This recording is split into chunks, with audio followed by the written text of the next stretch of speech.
থেকে উত্তম দুরূদ কোনটি এবং সবসময় কোন দুরূদটি পড়ব? দেখুন, দুরূদ পাঠ করা এটা সর্বোত্তম ইবাদতগুলোর একটি। অনেক ফজিলতপূর্ণ ইবাদতের মাধ্যমে মানুষের পেরেশানি দূর হয়, মর্যাদা বৃদ্ধি হয়, আল্লাহর রহমত নাজিল হয়।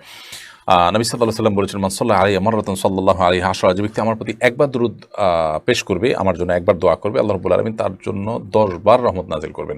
অতএব আমরা অনেক বেশি পরিমাণে দুরূদ পাঠ করব, আল্লাহর রহমতের আশা করব, সেটি যেমন ঠিক একইভাবে মনে রাখতে হবে যে দুরূদ পাঠ করলে তার জন্য দাঁড়াতে হবে বা কিয়াম করতে হবে, এটি কিন্তু সঠিক নয়। এরকম কোনো কথা কিন্তু কোরআন হাদিস আমাদেরকে বলেনি। কোরআন হাদিস বলেনি এমন কোনো কথা। মন গড়াভাবে করাটাই হলো নকল আমল। নকল আমল নিয়ে আল্লাহর কাছে নাজাত পাওয়া যাবে না।